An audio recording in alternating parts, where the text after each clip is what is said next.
everybody. We're back. You may know my next guest for the various speed records that he set in the air and on the water, or maybe for the companies that he's founded, including Virgin Atlantic Airways, Virgin Cola, and Virgin Records. Please welcome, folks, Britain's favorite billionaire, Richard Branson.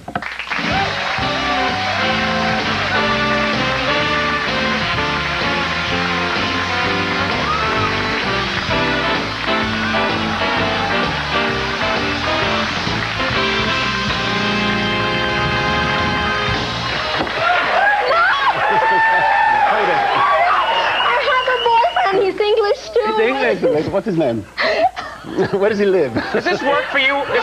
Does this work for you wherever you go? Only a billionaire could walk in the room, grab Salma Hayek, and throw him on his lap. She got you to take your clothes off, so I thought, you know. Yeah. Rest of us try that. It works out different. All right, now, first of all, welcome to the program. Very nice to have you here. And I want to start talking about the airlines. I've never flown your airline. Not because I don't want to. I just have not had the opportunity to fly Virgin Airways. And I've heard some amazing things about this. I've heard that you get a massage if you fly on this plane. Everyone gets their own television set. Is that right? Yeah. Now you're going to give me a job if this movie doesn't do well. Please go see it. It's wonderful. Isn't she lovely? Yes, very nice. I hate your life, by the way. You've got $1 billion. Why do you also have to have Salma Hayek massaging you, pal? No, yeah, but what can you do? How can you go further with the airlines? What can you add that you don't already have? Because they're said to be the most luxurious planes in the world. I mean, what are you going to add? Well, I think most traveling by planes is generally pretty horrendous, so we like to make it fun. And so we have things like stand-up bars and you say masseuses, and then at the turn of the century, we're now going to turn the Mile High Club into a legitimate thing, and we're going to put double beds on the planes with proper rooms and jacuzzis. You're going to have people doing it on the airline, like as part of a planned event? Well, you can do it on boats, you can do it in your home, so why shouldn't you be able to do it on planes? Okay, and so this is going to be something that you encourage, actually. You have the beds. Is there going to be a light-up sign that says, you may now return to the fun, you know? The turbulence is over. We weren't planning to rent it out in a 10-minute or 5-minute basis. We were actually going to Why'd you gesture to me on 5 minutes, pal? Let me assure you, even that is optimistic. It's going to be an all-night affair for people like Salma and her English boyfriend. You touch her one more time, I'll rip your head off, pal. I don't care how much money you have. What about this? You have a Virgin Cola on the market, and I heard this rumor. I actually told some jokes about it about a year ago that you're going to repackage the bottles in a very interesting way. Tell us what you're going to do. Well, I had dinner with Pamela Anderson, and I thought she's got a lovely shape. You just had to drop that in, didn't you? Yeah. And so we've actually, she was kind enough to let us, you know, shape a Virgin Cola bottle after her looks. It's called the Pammy. When we first designed it, it kept on tipping over. But the bottle is going to be shaped like Pam Anderson's bust. That's what you're saying? Well, like her body, yeah. Beautiful, beautiful body, and you can, people we can drink it. Drink out of the torso. Exactly. Right. So we've cut the top. Don't make a Tommy Lee bottle, all right? No one's going to want it. Why'd you call your company Virgin? What was the inspiration there? Were you sentimental about your first time? Was there something about it that made you think?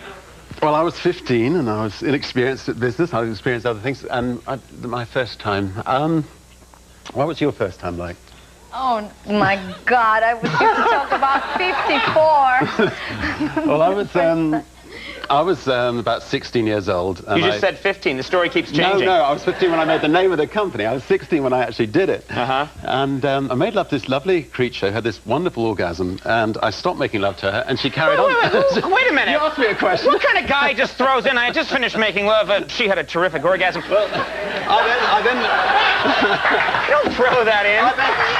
I then stopped making... You talk about your orgasm. You don't talk about her orgasm. Let me finish my story. Braggart. All right. I then finished making love to her, and she carried on having an orgasm, which I didn't think was possible. I thought, you know, men had to be participating in order for a woman to have an orgasm. And so I decided to, you know, sort of participate again, and she said, asthma attack, call an ambulance. So and that's all it was. He wasn't having an orgasm at all, so... She was desperately ill. Now, ever since then, I can only go out with asthmatics. So. Yeah. Now, let's before we continue, I want to ask also. I want to get away. On an airline. We're also very serious. Yes, I know, very serious man. Let's talk about the modeling agency. You have your own modeling agency, which is called. Well, Virgin Girls. That's just called Storm, but. Oh, okay. You didn't call it that. All right. And you represent some big time models. Kate Moss. Mm-hmm. That's incredible. Walking through an airport, there she was, and you just walked up to her and said, "Be one of my models." Well, we asked her mother, actually. She was quite young at the time. And she was 2. We thought Virgin Girls we might be done under the Trade Descriptions Act, which is why we Right. So it's no secret one of your weaknesses is beautiful women. You love beautiful women. I think both of us do somehow. But yeah, I love beautiful women. They, yeah, I do too. Puddings. Yeah. And what? What else do you like? And sticky puddings. And maybe the mixture of the two. Okay. Okay, if she's willing, that's fine to be covered in hot toffee. And I've been going out with the same girl for 22 years, so there we go. Right, you're married. I'm Point married. that out, yeah. And don't tell her not to watch the show where you're grabbing Salma Hayek and throwing her all over the place. Let me ask you, one of your passions also ballooning around the world. I'm curious, what is it about billionaires and trying to circumnavigate the globe in a balloon? Why do you guys, I mean, if I had $1 billion, I would just sit at home and do whatever I wanted. I wouldn't be trying to float around the world in a balloon. But yet you and other billionaires are constantly trying to do it. What's the fascination? Well, you're right. We're slightly a little bit off our heads, otherwise we wouldn't be wanting to do it. But I think all of us are balloonists. We love ballooning. I've managed to cross the Atlantic and the Pacific in a balloon, right. As has Steve Fawcett. Is it just because no one else has done it that you want to do it? I think it's partly because nobody else has done it, but it's also the magnificence of flying at 35,000 feet at 150 miles an hour, blown only by the wind, and trying to, to circumnavigate the world. And in 2 months' time, we hopefully will succeed. Steve had a fantastic flight. Yeah, he got like 2/3 of the way around the world, right? He was very lucky to survive it, but he had an incredible flight. I think it's always embarrassing when the balloon, it always starts off so majestically, and then it always ends with you guys in a tree in a farm somewhere. Oh boy, could you get that ladder? That'd be a good boy, would you please? Just sitting in a basket waiting for someone to get you out of a tree. That's the part that... I wouldn't like that part.